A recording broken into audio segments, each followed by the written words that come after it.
Alright, so I am working on notebooks still, sort of, sometimes. What? What? It's running. I'm working on a notebook. That's a lovely icon that I've got. But first, let's talk about something else. Last night, Matt and Peter and I finished and pushed out Milky Way at Home, Matt's distributed computing project, for the iPhone. So if anyone wants to solve the mysteries of the Milky Way while you're walking around on your phone, as long as you don't mind, not getting a phone call after an hour because your battery will be dead, run it. You can actually get it. It's actually real. You can actually get it. I mean, this is not April Fool's joke, sort of. You can actually get it from Peter's mobile notifier repo if you want, and you can ask him for instructions or whatever. So yeah, you should run that. Brief recap of what Notebook is. Notebook is this program. It's a little Cocoa program that lets you interact with different dynamic programming languages. Python is my dynamic language of choice, so that's what I used here. But it has backends that give a unified interface to any dynamic language. Right now, Ruby and Python are the only backends that actually exist, but that could certainly change. If one of you wants to, we'll talk about that later, what is required to use on a backend. Basically, it just gives you cells. If you've ever used Mathematica, you get cells of code. You evaluate a cell, its globals are stored in the global state of this notebook. Each notebook is independent, but cells in a notebook are in the same state. This silly demo program doesn't actually use that fact, but it is true, and I'll show you one that does that. So that's what notebook is. So I had a few setbacks when I was working on this semester. First off, this little piece of hardware in this machine, dead for 3 weeks. So I had no Mac for 3 weeks, so there was a lost 3 weeks there. They fixed it finally after going to the Apple Store 2 or 3 times and yelling at them and debugging it myself. But that's all better now. Second setback, Apple decided that it would be a good idea to change everything about their development environment. So Xcode 4 came out while my machine was broken. I installed it, upgraded Notebook to it, everything's broken. First big thing, we Cocoa devs build our interfaces with this program called Interface Builder. And it has this plugin infrastructure, or had this plugin infrastructure that let other people write widgets for it. And you could drag them in the Interface Builder and use them there. I use that a lot in Notebook. I use this one VW toolkit, which is just a set of widgets that I use a lot in Notebook. Turns out Apple doesn't really care about that, and they completely removed support for Interface Builder plugins in 4.0. So I had to rip out all the VW toolkit code and replace it all as quickly as I could to get Notebook back to a working state. They broke the UI a lot, it hangs a lot, it crashes a lot. The build system is a lot different now, so I fixed that. So that was one of the big things that I wasn't expecting that I spent since the last time I presented. But it all works with Xcode 4 and probably doesn't work with anything else anymore. It's okay. You can indent and unindent blocks of code now. It's always nice. Everybody loves that. It doesn't depend on VW toolkit anymore. This is good. This actually removed a lot of code from my repo, so it was actually a good thing in the end. It was annoying. But this is the big thing. Watch cells. I don't have a good example of it yet because it's still very, very new code, like a couple hours old. The backend code is not. The backend code is from before my machine broke, but the front end is literally within the last 24 hours or so. It's the sidebar you see. I don't have a cursor. I never do. I don't know why I expected to. Basically, so this sample program. When I was in crypto for the first 2 or 3 weeks of the semester, before I dropped it because it was silly. I did my homework in Notebook, which maybe that's why I dropped it, I don't know. But this was me doing a little piece of one homework in Notebook. And it was really nice. It was exactly what I was expecting. It was the same feel that you get from using Mathematica, of being able to reevaluate chunks of your code very easily in a very user-friendly way. And that's the same feeling you got from Notebook. And I was happy that it was working the way that I wanted it to in a real-world case. So anyway, that's what this program is. On the right, though, this is the global sidebar. You can see all of the globals in this notebook that have been, exposed. This is really prototype UI. The column that has the little icons in it is really ugly right now, so that's okay. Those icons will be the type of the global. Those are all strings. The rest of the things that don't have icons are functions, just because I haven't made an icon for function yet. That'll happen eventually. They'll look better eventually. Xcode kind of has this kind of style for the same kind of thing. That's where I got that little boxes style from. I'll show you what you can do with this later, because I made my presentation too quickly and didn't put things in the right order. So, mostly non-functional UI. This is about the watch cells. Watch cells are mostly non-functional at the moment because they're so young. Very ugly. Oh, that's interesting. Why is it fading between them? Sort of like this presentation, which is also ugly. Stop fading. The watch cell stuff exposes a lot of functionality which could be used to make notebooks which have cells written in different languages and share globals. It's just a thought. If anyone wants to work on that, they can come help out.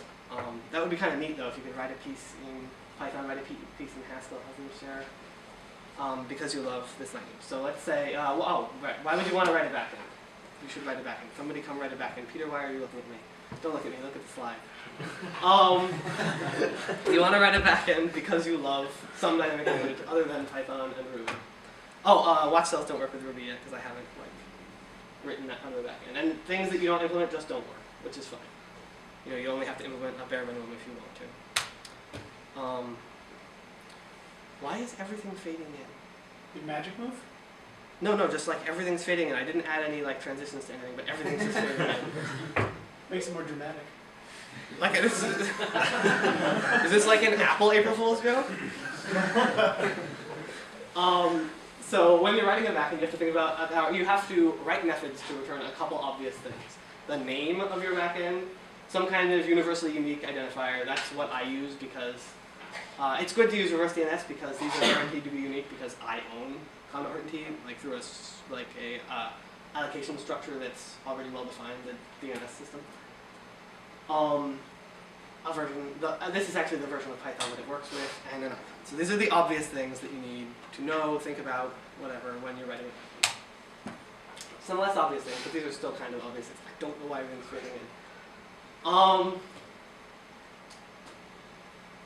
So, obviously the key function is, give me a piece of code. Notebook gives you your backend a piece of code, and you run it. That's kind of obvious. You also need, you don't need to implement a function that returns a list of all of the globals, their names, mapped to their types. And can also return a copy of the global converted to Cocoa types, given the name of them. So that's three key functions that you need to implement. If you want to be able to save and load files, you also need to implement two more. That's it. 5 functions plus the name and version and stuff like that. 5 functions that you need to implement to write a backend. So it's not hard. You should come do it if you have a favorite dynamic language. You don't even have to write much Objective-C. Basically, the function prototypes are Objective-C, and then you can write C in the functions. There's not much Objective-C involved at all. Just a little bit. Backends run their own process. So if you are bad at this, you won't kill Notebook, which is good. And the framework's relatively smart, so you don't have to deal with threading. You just implement the functions, and you're done.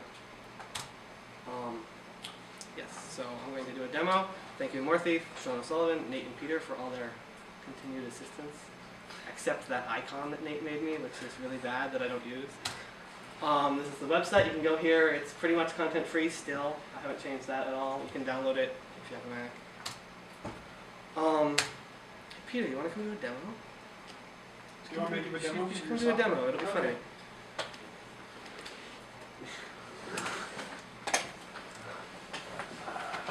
Sorry, excuse me. Hi, I'm Peter. I don't know Python, so it's going to be a fun time. So this is the Notebook UI. As you can see, we're in an untitled document, but we could open up any Python code.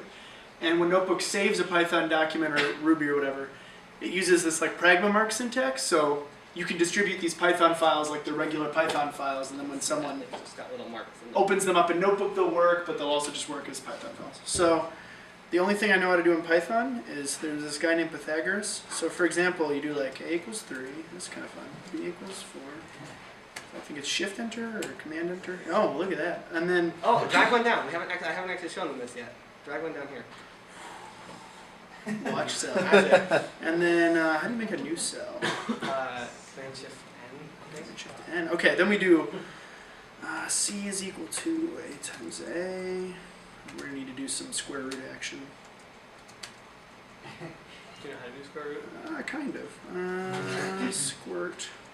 I can input it right here, right? Sure. And Little levels. then, ooh, look at ooh. Yeah. Cool. Like I said, the UI for the watch cell. Oh, we do like math.square, don't we? Yep. Oh, and then we can do like C equals 5 or Also, right, yeah. print C, and it supports output right there. Magic. How cool is that? That's like the coolest thing ever. Good job, Peter. All right, so yeah, he showed pretty much everything. I can give a demo if you want. Filtering of the globals. Copying things like modules down here doesn't make much sense, but eventually it will do something more intelligent. I also want images to work, so you drag images down there, you get a little icon you can do it. So what are the things that at least will work is referring the output of the cell to be something? Can you reference an output cell? So cells don't actually have output like they do in Maple and Mathematica. It's actually capturing standard out and putting that, so it doesn't have it as a good Python type. That's due to a limitation of the Python API.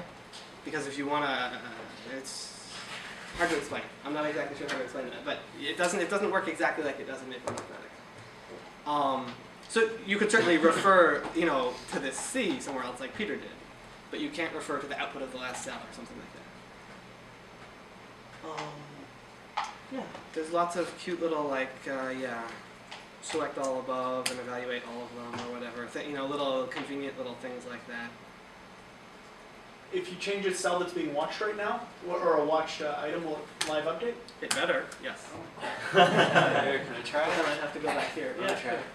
You have to go back Alright, here. well, I gotta get rid of, first I gotta get rid of my absolute least favorite part of Python, so. Oh. I don't promise. Shift it's- Command it's- Enter. it's- Shift Command Enter? Yeah, No, Shift no, Command Enter. it's Command Enter. So evaluate. That's what I wanted to do. No, but like, Fork. It doesn't auto indent yet. what about, What are you doing? Oh, thanks. So now see, it's yellow. It's yellow because it's evaluating forever. why isn't it updating over there? Because it doesn't have any chance How do you to do kill that. it? It only updates when things are done. Okay, Like that, or exactly. But now you've lost all your levels. You know how you've lost all your levels because you killed the back end. Okay, the other thing I would do is, What? Oh, thanks. It doesn't actually work because it just kills the back end. Oh, I didn't actually press I did, but it just kills the back end. It doesn't kill notebook. Because if your back end crashes, it doesn't kill the program. All right, yeah, so that's notebook. Yeah, that's it. You can like load files and stuff, which is always nice. The Ruby also works similar. Ruby works. The watch cells don't work yet, and I'm a little bit afraid to start it now without the watch cell stuff being implemented. also because he doesn't know Ruby. And also, I don't know Ruby at all. I had to guess and check the Ruby API just to implement the backend. They don't really have any documentation for the actual API, which is kind of unfortunate. Josh? I was actually going to ask about multiple languages for Peter did, and I think it'd be really cool if it's somehow stored either in a watch cell or some sort of special register. The output, std out, std error, the last command. So if you ever do factor in multiple languages, like I could do grep on whatever the last output was, or run something through PHP's crypto library or anything else. And the only problem there, of course, is that it's a string then, which kind of makes it less useful than it could be. Right, if it's a number or something. Certainly, yes, that Keep everything Unixy. not It a also bad idea. makes Yes, it that's not- right. It's much more Unixy. It also makes it not a notebook file or a valid Python file anymore. We don't have to. Well, I mean, obviously, if it's multi-language, it's not going to be a valid Python file. Oh yeah. anymore. It's going to be something else, some monstrosity. All right, yeah, that's Thank